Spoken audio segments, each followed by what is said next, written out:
Inequality से start करना था। किधर पर है नेक्स्ट रिडक्शन ऑफ इनइक्वालिटी, ये ठीक है, इसके ऊपर देख ले। ओके हाँ, तो अब हम डेमोक्रेसी के इसके आगे का आउटकम देखते हैं। Democracy is a rule of majority, कितना कितना ये लोग मानते हैं, कौन कौन ये बात मानता है? Yes yes ma'am. Ma'am. In practice तो देखे तो डेमोक्रेसी एक्चुअली में रूल ऑफ मेजोरिटी है। पुअर जो है वो मेजोरिटी में है, होते हैं कंट्री में किसी में भी, तो इस हिसाब से तो डेमोक्रेसी को it must be a rule of poor. But क्या ऐसा है? No no ma'am. मैम। नहीं है। यानी democracy in practice is not a rule of majority, democracy in practice is in fact an oligarchy, जिसका मतलब होता है रूल ऑफ रिच। जो फ्यू लोग होते हैं, जो कंट्री के 1% होके भी कंट्री की 99% मनी को अपने जेब में रखे हुए होते हैं, वो लोग ही गवर्नमेंट को इन अ वे कंट्री की पॉलिसीज को इम्पैक्ट कर रहे होते हैं डायरेक्टली और इनडायरेक्टली, और इन्हीं लोगों की वजह से नॉर्मल लोगों को उनका राइट्स नहीं मिलता। तो अब डेमोक्रेसी की नई प्रॉब्लम ये है कि इनइक्वालिटी और गरीबी को कैसे कम कर सकते हैं डेमोक्रेसी में, या पॉसिबल भी है या नहीं। So let's discuss. Perhaps development से ज्यादा हम लोगों को डेमोक्रेसी से ये यानी कोई डेमोक्रेसी कितनी ज्यादा पैसा कमा रही है ये तो सेकेंडरी है, बट उससे भी बड़ी प्राइमरी जो ऑब्जेक्टिव होती है वो ये होती है कि गरीब और अमीर के बीच का फासला किस कंट्री में कम है, यानी किस कंट्री में डिस्पैरिटी कम है। समझ गए? यानी ऐसा नहीं है कि कंट्री का बहुत पैसा है कंट्री के पास, लेकिन वो पूरा पैसा एक ही के पास में है, जकरबर्ग के पास में, और सारे गरीब है। क्या ऐसा हो सकता है? यानी नेट वर्थ तो एक इंसान के पैसे से भी बढ़ जाएगी कंट्री की, लेकिन एक्चुअल डेमोक्रेसी से उम्मीद ये लगाई जाती है कि भले ही सारे ही लोग रोटी खा रहे, सारे ही लोग एटलीस्ट खाना तो खा रहे हो, भले ही कोई उसमें से सुपर रिच ना हो, बट सब लोग मिडिल क्लास हो, ये डेमोक्रेसी ज्यादा प्रेफर करेगी। करेक्ट? बिकॉज डेमोक्रेसी सबको राइट देना चाहेगी। तो कोई एक इंसान पूरा अमीर है, इसके वजह अगर सारे लोग एवरेज कमा रहे हैं तो डेमोक्रेसी का वेलफेयर अप्रोच ज्यादा पूरा होता है, रादर देन सारे भूखमरे और एक ही बस कमाए जा रहा हो पैसा। तो ये नॉर्मल आउटकम है जो एक्सपेक्ट किया जाता है। लेकिन जो कंट्रीज हैं वो इकोनॉमिक ग्रोथ अचीव कर रही हैं, लेकिन नॉर्मली ऐसा देखा जाता है कि उनमें डिस्पैरिटीज बहुत एग्जिस्ट करती है। यूएस में भी डिस्पैरिटी बहुत ज्यादा है, मतलब यूएस में भी टॉप 1% वहां पर 90% वेल्थ वाले हैं, और बचे हुए लोगों को, मैक्सिमम लोगों को हेल्थ इंश्योरेंस ये वो सब लेना ही पड़ता है, और एजुकेशन का भी लेना पड़ता है, क्योंकि किसी के पास इतनी सेविंग्स नहीं होती है। मिडिल क्लास भी वहां बहुत परेशान है क्योंकि खर्च बहुत ज्यादा होता है। समझ गए? सो डेमोक्रेसी पॉलिटिकल इक्वालिटी पे तो बहुत, मतलब based he on political equality, क्योंकि सबको ही राइट टू वोट देता है, ऑल इंडिविजुअल सबके पास इक्वल वेट है, लेकिन ये सब केवल पॉलिटिकल में चलता है। यानी जब वोट की बात आती है तो सबको बराबर का राइट दे दिया है, लेकिन जब एक्चुअल इकोनॉमिक ग्रोथ की बात आती है तो वहां पर इनइक्वालिटी है। यानी 7th में भी एक स्टोरी है कांताबाई की थी, किसकी थी, कि वो किसी के घर में झाड़ू वाड़ू पोछा लगाती है तो मेड का काम करती है, लेकिन जब वो वोट देने जाती है तो सब, उस एरिया का एमपी एमएलए भी सेम लाइन में लगा हुआ है, लेकिन जब उसका बच्चा बीमार होता है तो वो जाती है गवर्नमेंट हॉस्पिटल, और जो बाकी लोग हैं वो जाते हैं प्राइवेट हॉस्पिटल। तो वहां पर भी सेम ही बात थी 7th में भी, कि भैया पॉलिटिकल इक्वालिटी तो दे दी, यानी राइट टू वोट तो सबको दे दिया, लेकिन उससे क्या होगा, क्योंकि पैसे तो कुछ ही लोगों के पास हैं, और बिना पैसे के तो काम नहीं चल पाएगा। तो ऐसा देखा जाता है स्मॉल नंबर जो अल्ट्रा रिच लोग हैं वो डिस्प्रपोर्शनेट वेल्थ है उनके पास, यानी उनका नंबर कम है। डिस्प्रपोर्शनेट का मतलब क्या? जिस नंबर में, जिस प्रपोर्शन में उनकी आबादी है उसी प्रपोर्शन में उनकी वेल्थ नहीं है, उससे बहुत ज्यादा है उनकी वेल्थ। यानी कंट्री का 1% है वो आबादी में, लेकिन पैसा रखे हुए 99%। नॉट ओनली दैट, उनका जो टोटल इनकम में जो शेयर है कंट्री का वो बढ़ते ही जा रहा है। यानी अगर देखोगे तो पिछले 2 साल में अंबानी और अडानी की नेट वेल्थ कई गुना बढ़ गई है, हर साल बढ़ जाती है, 2-3 गुना बढ़ जाती है। तो इनकी बढ़ते भी जा रही है उसी स्पीड में, और नेशनल टोटल कंट्री की टोटल इनकम में भी इनका परसेंटेज इनकी वेल्थ का बढ़ते चले जा रहे हैं। Those at the bottom of the society has a very little, बहुत ही कम है, कोई बड़ी बात नहीं है, उनकी इनकम है वो डिक्लाइन हो रही है, ये नया ट्रेंड है। यानी अगर हम आज यहाँ पे रिच खड़े हैं और यहाँ पर पुअर खड़े हैं, तो फ्यूचर ये नहीं है कि रिच यहाँ रहेगा और पुअर यहाँ पहुंच जाएगा, फ्यूचर ये है कि रिच यहाँ पहुंच जाएगा और पुअर यहाँ पहुंच जाएगा, समझ गए? तो ये जो डिस्पैरिटी है ये बढ़ते ही जा रही है, करेक्ट? तो डेमोक्रेसी की नई प्रॉब्लम ये है कि डेमोक्रेसी, ये सब तुम्हें पता है, इसलिए मैं वन गो में पूछ रही हूँ, बोल रही हूँ, सुनते जाओ बस, सब पता है ना? हाँ बोलो। Yes ma'am. ठीक है, तो सुनते जाओ बस, खत्म हो जाएगा चैप्टर 5 मिनट में। तो एक्चुअल लाइफ में डेमोक्रेसी जो है वो बहुत सक्सेसफुल नहीं रही है इकोनॉमिक डिस्पैरिटी को रिड्यूस करने में, बस यही लिखा है इस पूरे पेज में।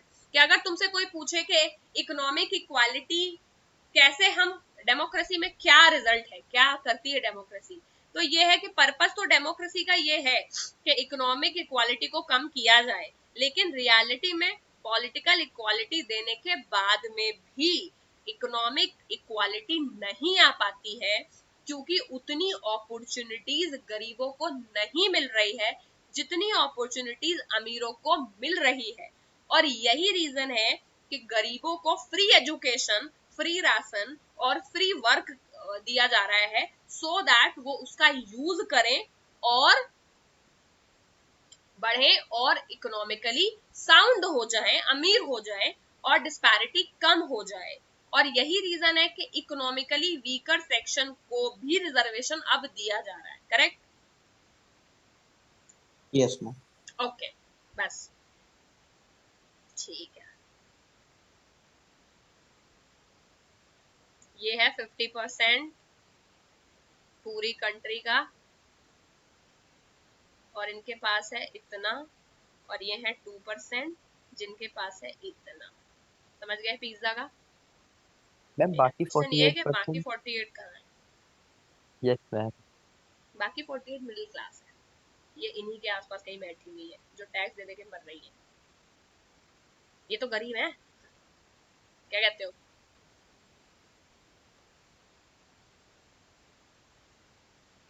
इस चार्ट में कुछ गड़बड़ है, बाकी 48 का जिक्र नहीं है, लेकिन ठीक है, परसेंटेज वाइज पूरा ऐसी कोई जरूरत नहीं है। कुल मिला करके जो 2% लोग हैं वो लोग बहुत ज्यादा पैसा लिए हुए हैं, सिंबॉलिक है, समझ गए कि नहीं समझ गए? Yes ma'am. ये पिज्जा बना देना पेपर में, बढ़िया लग रहा है देखने में। Accommodation of social diversity. अब सोशल डाइवर्सिटी को हम कैसे एकोमोडेट करें, बताओ कैसे करें, सब पता होना चाहिए ऑलरेडी, ये पॉइंट्स पढ़ो और खुद मुझे बताओ, कुछ है नहीं इस चैप्टर में। बेल्जियम बेल्जियम में भी देखा हुआ, सबको याद करो क्या करें एकोमोडेशन के लिए। कौन कंट्री है जो तुमको अभी तक दिखती है कि एकोमोडेशन बढ़िया तरीके से किया उन्होंने गरीबों का भी? बेल्जियम। डच पॉपुलेशन कंपैरेटिवली कम रिसोर्सेज वाली थी। श्रीलंका में भी जो मुस्लिम्स थे वो भी जो है वो सिंगलीज के कंपैरिजन में कम रिसोर्सेज वाले हैं। दोनों का एकोमोडेशन करना का तरीका अलग रहा है, करेक्ट? तो क्या लगता है दोनों को देख के, अब तुम्हें ऑलरेडी डेटा पता है कि क्या डेमोक्रेसी को जरूरत है एकोमोडेट करने की? Yes ma'am. Yes ma'am. अगर एकोमोडेट नहीं करेंगे तो क्या हो सकता है? हम civil war. Civil war. Taliban आ जाएगा, अलकायदा आ जाएगा। जितने भी कंट्रीज में टेररिज्म होता है, टेररिज्म की जड़ क्या है बताओ? Unstable government. गरीबी। जब आदमी के पास खाना खाने को पैसा नहीं होता है तो वो खाना खाने के लिए बंदूक भी उठा सकता है, और इसीलिए गरीबी खतरनाक है, समझ गए? तो जो कंट्रीज बहुत गरीब हैं they are prone to terrorism, क्योंकि उनके यूथ के पास जॉब नहीं है, खाने के लिए खाना नहीं है, घर में ढेर सारे लोग हैं, और इतनी जिम्मेदारियों के चलते ह्यूमंस को उनकी जो नीड्स हैं वो एनिमल्स बना सकती है। और अगर उनकी नीड फुलफिल कर दी जाए तो, तुम लोगों को साइंस वाले सर ने बताया है क्या कि वो एक पिरामिड ऑफ नीड होता है? पता है? मैम थोड़ा बहुत उसके बारे में बता दीजिए, हम समझ जाए। पिरामिड ऑफ नीड का मतलब ये होता है कि जो तुम्हारा रोटी कपड़ा और मकान होता है वो तुम्हारी बेसिक नीड होती है। जब बेसिक नीड फुलफिल हो जाती है तभी इंसान सेकेंडरी और हायर नीड्स की तरफ जाता है। तो पिरामिड ऑफ नीड एक एक्चुअल साइंटिफिक फैक्ट है जिसके चलते जब तक इंसान को खाने के लिए खाना, कपड़ा और रहने के लिए प्रॉपर घर नहीं मिलता है तब तक उसका मेंटल इस तरह का हो ही नहीं पाता है कि वो कभी डिफरेंशियल इक्वेशन या फिर डेमोक्रेसी के बारे में जानना भी चाहे। किसी भूखे गरीब मजदूर को जाकर के अगर मैं डेमोक्रेसी का चैप्टर पढ़ाऊं, क्या लगता है कितना इंटरेस्टेड होगा? हम एक बार रिपीट कर दीजिए। किसी भूखे नंगे गरीब को जाके जिसको भूख लगी हो उसको मैं बोलूं मैं तुम्हें डेमोक्रेसी पढ़ाने आई हूँ, क्या लगता है कितना इंटरेस्टेड होगा? हम जीरो। जीरो। तो यही है कि पिरामिड ऑफ नीड्स के हिसाब से जब तक इंसान की बेसिक रिक्वायरमेंट पूरी नहीं होती तब तक वो कभी हायर नीड्स के बारे में नहीं सोचता, उसका दिमाग ही ऐसा नहीं है। तो यही रीजन है कि जो गरीब लोग हैं उनका बेसिक नीड जब तक गवर्नमेंट फुलफिल नहीं करेगी तब तक एजुकेशन लेके ह्यूमन रिसोर्स में तो वो कन्वर्ट नहीं हो सकते। यही रीजन है कि जो कंट्रीज हैं जहां पर गरीबी ज्यादा है वहां के यूथ को बरगला करके उनको आईसिस ज्वाइन कराना कंपैरेटिवली आसान है। समझ गए? ओके। तो हमें एक बात ये समझ आई कि सोशल डाइवर्सिटी को एकोमोडेट करना बहुत जरूरी है, क्योंकि हमने एक एग्जांपल बेल्जियम का देखा जहां पर उन्होंने मेजोरिटी ने गवर्नमेंट ने सारे सेक्शंस को एकोमोडेट किया और वहां पर वो एक फाइनेस्ट कॉन्स्टिट्यूशन बना वर्ल्ड में, है ना? और उसको उसके पावर शेयरिंग मॉडल की बहुत तारीफ की गई। और दूसरी कंट्री वो भी श्रीलंका इज ऑल्सो डेमोक्रेसी, अब तब नहीं थी, ठीक है। लेकिन वहां पर सिंस एकोमोडेशन नहीं हो पाया तो क्या हुआ, सिविल वॉर में वो कन्वर्ट हुआ। तब भी थी डेमोक्रेसी, ऐसा नहीं डेमोक्रेसी नहीं थी, इन प्रैक्टिस नहीं थी, पेपर में तो थी। तो ये बहुत जरूरी है हमें समझने के लिए कि डेमोक्रेसी का ये मतलब नहीं है कि rule by majority opinion, maximum लोग जो चाह रहे हैं वही करना चाहिए। मेजोरिटी को हमेशा माइनॉरिटी को एकोमोडेट करना पड़ेगा, नहीं करेंगे तो क्या होगा पता ही है ना? It is also necessary that rule by majority does not become the rule by majority community in terms of religion or race। और इसके अलावा एक तो ये बाकी चीजों के रेस्पेक्ट में है, जॉब देना है, रिजर्वेशन देना है, पैसा देना है, फूड कपड़ा ये सब देना है। उसके अलावा एक और चीज को लेकर के लोग टची होते हैं, वो क्या है? आपकी रिलीजन और आपकी कास्ट। तो ऐसा भी कभी नहीं होना चाहिए कि मेजोरिटी जो कम्युनिटी है वो अपने रिलीजन और अपने कल्चर को किसी या अपनी लैंग्वेज को पर्टिकुलरली किसी के ऊपर थोप दे, वो भी नहीं करना चाहिए, क्योंकि उसको भी एकोमोडेशन नहीं कहा जा सकता। क्या ये दोनों पॉइंट पता है तुम्हें? Yes ma'am. ठीक है।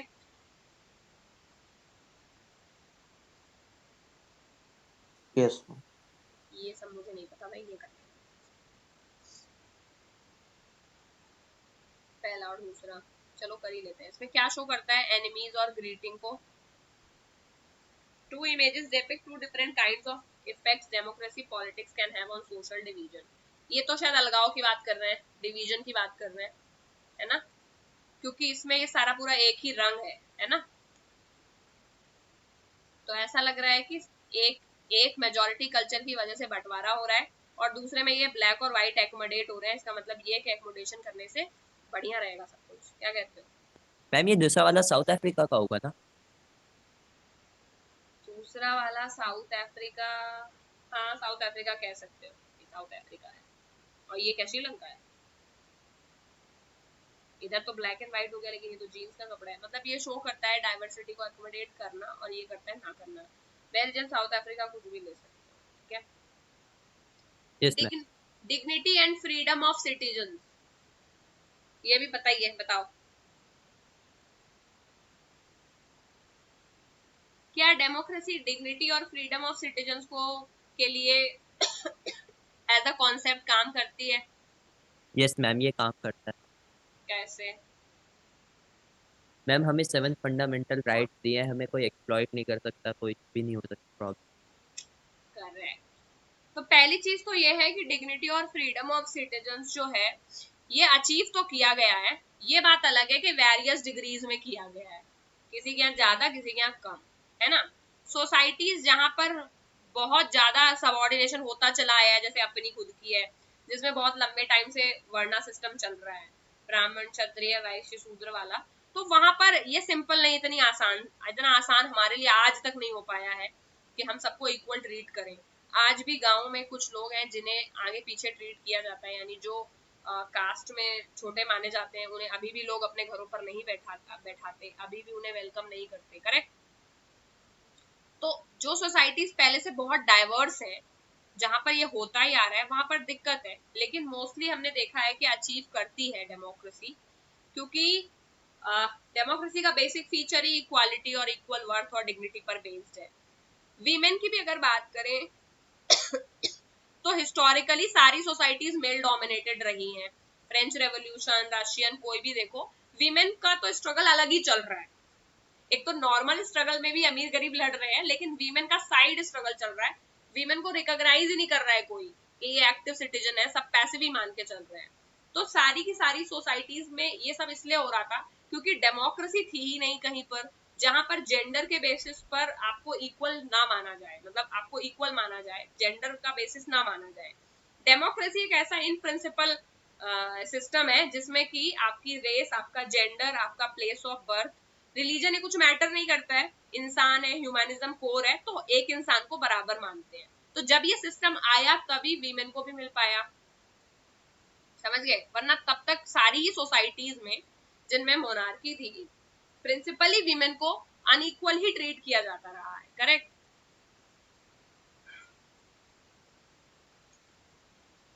Yes ma'am. लेकिन अब इसका ये मतलब भी फिर हर चीज में दोनों बातें करनी है कि ऐसा अच्छी भी है और एट द सेम टाइम पूरी तरह फॉलो भी नहीं हुआ है, कर लोगे। तो यस डेमोक्रेसी ऐसी है जो देती है इज्जत वीमेन को, लेकिन रियलिटी में क्या ऐसा हर जगह हो पाया है? No ma'am. लेकिन कम से कम डेमोक्रेसी ने इतना काम तो किया ही है कि स्ट्रगल को इजियर कर दिया है, क्योंकि प्रिंसिपल में कुछ लेके लिख के कहीं दे दिया है डॉक्यूमेंट में कि तुम बराबर हो, कम से कम वो पन्ना दिखा दिखा के ही सही, लेकिन लड़ तो सकते ही हो, यही है। तो इन अ नॉन डेमोक्रेटिक सेटअप ये जो अनएक्सेप्टेबिलिटी है इसका तो कोई लीगल बेसिस ही नहीं होता है ना, क्योंकि वहां पर तो डिग्निटी और फ्रीडम का कोई कॉन्सेप्ट ही नहीं होता है।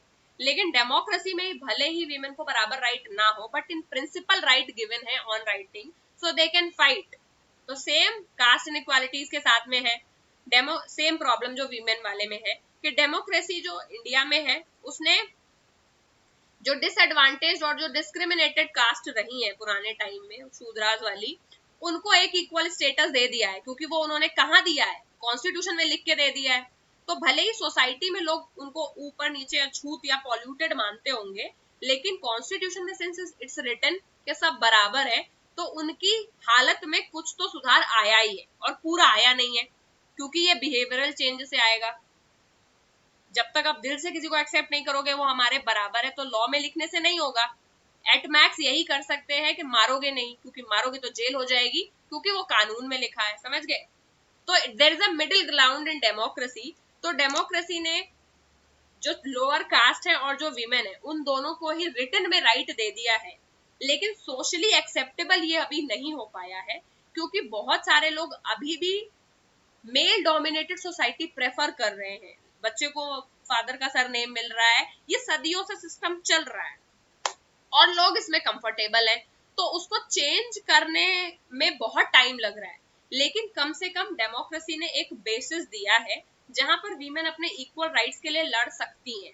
ये बात और है कि आज भी बहुत सारे लोग मानते हैं कि मैथ्स में लड़कियां अच्छी नहीं होती हैं, या वो बेटर साइंटिस्ट नहीं बन पाती हैं, या फिर वो बेटर इंजीनियरिंग नहीं कर पाएंगी, सो एंड सो बहुत सारे लोग हैं आज भी ये बातें कर रहे हैं, एंड उनका कोई साइंटिफिक बेसिस है या नहीं है, we will not go into the detail. But सीधी बात ये है कि कम से कम बोलने का आपको मौका दिया है, आपको रिटन में इक्वल राइट्स दिया है, तो पुराने जमाने से आज के कंपैरिजन में कुछ तो सुधार आया ही होगा, करेक्ट। Yes ma'am. और यही लिखना है हर आंसर में कि वी नीड इम्प्रूवमेंट, लेकिन काफी कुछ हो गया है।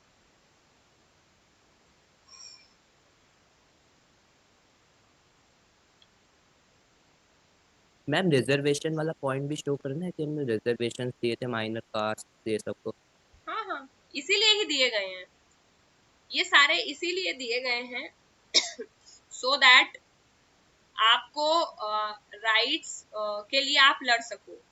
ये सारे रिजर्वेशन तभी दिए गए क्योंकि ये रिकॉग्नाइज किया गया है कि आप डिसएडवांटेज्ड हो और आपको जरूरत है सपोर्ट की, और यही रीजन है कि बाकी कम्युनिटीज को दिया है रिजर्वेशन, और यही रीजन है कि वीमेन को भी बहुत जगहों पर रिजर्वेशन है, आईआईटीज में भी रिजर्वेशन है women का, समझ गए। तो वो जो कम्युनिटीज हैं जहां पर ऑलरेडी उनका पुराने टाइम से ही, अगर फ्रांस का भी देखो तो 1789 में भी सेम सिचुएशन थी, करेक्ट, वीमेन को पैसिव मानते थे, और जो लोग पैसा नहीं कमाते थे यानी इकोनॉमिकली वीकर सेक्शन, उनको तो राइट टू वोट भी नहीं दिया था, क्योंकि फ्रांस में कास्ट का उतना सिस्टम नहीं है।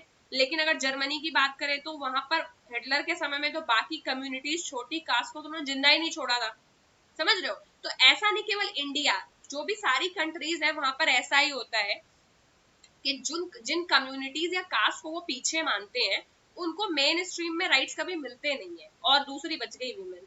तो डेमोक्रेसी का पर्पज ही यही है, डेमोक्रेसी काम ही तीन चीज पर करती है, इक्वालिटी, जो सबको इक्वल समझे, डिग्निटी, सबको बराबर दे, और फ्रीडम यानी आजादी भी सबको होनी चाहिए, बस।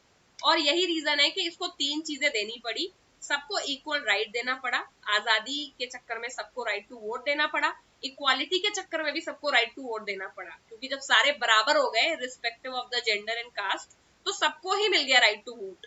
और उसके, लेकिन ये सब इन प्रिंसिपल हो पाया, रिजल्ट इन इकोनॉमिक खराब ही रहा, क्योंकि जो लोग पहले से ही पावरफुल थे, मतलब जो, जब ये लोग नीचे थे वीमेन और बाकी सारे, तो कुछ रिच कम्युनिटीज तो रही होंगी, तो जो हिस्टोरिकली रिच थे वो रिच ही होते चले गए विद टाइम, और पॉलिटिकल पावर मिलने के बाद में भी इन कम्युनिटीज का उतना डेवलपमेंट हो नहीं पाया, क्योंकि इनको रिटन में तो दे दिया है, लेकिन पैसे वाला अधिकार, इकोनॉमिक राइट्स जैसा कोई कॉन्सेप्ट है नहीं कंट्री में। हमारे यहाँ इक्वल इकोनॉमिक राइट नहीं मिलता है, केवल इक्वल पॉलिटिकल राइट मिलता है। पॉलिटिकल मतलब वोट दे सकते हो, बराबर पैसा होगा ऐसा कहीं कॉन्स्टिट्यूशन में लिखा नहीं है। तो जो कम्युनिटीज अपर क्लास को या अरिस्टोक्रेटिक को ही फेवर कर रहे हैं, तो वो चलते चले जा रहा है, और वीमेन और शेड्यूल कास्ट, शेड्यूल ट्राइब, उनको आज भी जरूरत पड़ रही है रिजर्वेशन की, और यही रीजन है कि कम नंबर में उनका सिलेक्शन कराया जाता है, और यही रीजन है कि बहुत सारे लोगों को फ्री में राशन वगैरह दिया जाता है, उनके बच्चों को फ्री एजुकेशन दी जाती है, क्योंकि जो कमी वहां रह गई है वो डेमोक्रेटिक गवर्नमेंट अपने पब्लिक फंड से पूरा करती है। समझ गए कॉन्सेप्ट, पूरा whole scenario. Yes, ma'am. Yes, ma'am. तो बस इसी में ये सब लिख लेना है, ये नानू एक डेली वेज वर्कर है, इसको कर लेना अच्छे से, ये आ सकता है। इसी तरह के पैसेज टाइप से क्वेश्चंस आएंगे इसमें, और ये सब भी कर लेना। चलो ये कर लेते हैं। 7th बताओ, studies on political and social inequalities in democracy क्या दिखाती है?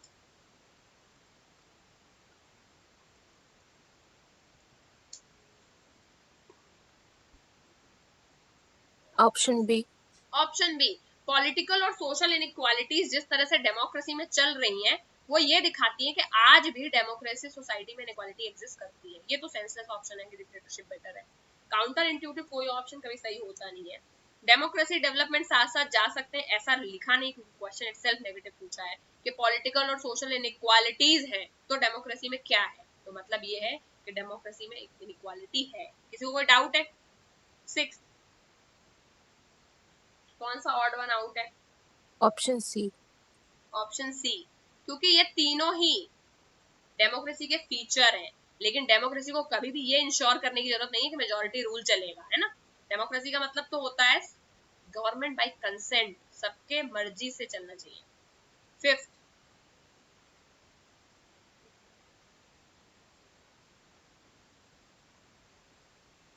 Option D. Option D. Correct, D. केवल यही सही सक्सेसफुली एलिमिनेट कर पाई है, ना तो कॉन्फ्लिक्ट एलिमिनेट कर सकती है डेमोक्रेसी, क्योंकि वो बिहेवियरल चीज है, लोग ही सुधार पाएंगे। और इन इकोनॉमिक इनइक्वालिटी तो पूरे चैप्टर में ही पढ़ लिया कि डेमोक्रेसी नहीं ट्रीट कर पाई है प्रॉब्लम। 1 2 3 4 सब कर लाना। What are the conditions under which democracy accommodate social diversities, कर लोगे? कौन Yes, Yes, सी ma'am. कंडीशन है जिनके अंदर जो डेमोक्रेसी है उनको सोशल डाइवर्सिटीज को एकोमोडेट करना चाहिए? मेजोरिटी पॉइंट लिखना है, माइनॉरिटी पॉइंट लिखना है, दो ही दिए हुए हैं सोशल डाइवर्सिटी में, करेक्ट।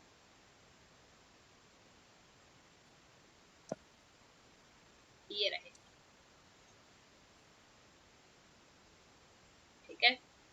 उसके अलावा Yes, थोड़ा सा ma'am. ये भी लिख देना, डिग्निटी और फ्रीडम के बारे में। ये भी जरूरत है लोगों को इंश्योर कराने की, जो एक्नोलेज करना चाहिए।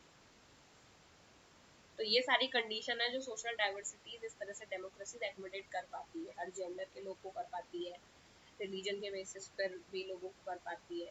तो ये सारी डाइवर्सिटीज हैं जिन सोशल डाइवर्सिटीज को डेमोक्रेसी एक्नोलेज कर ले जाती है। करेक्ट? कैसे कर ले जाती है ये भी बता देना है।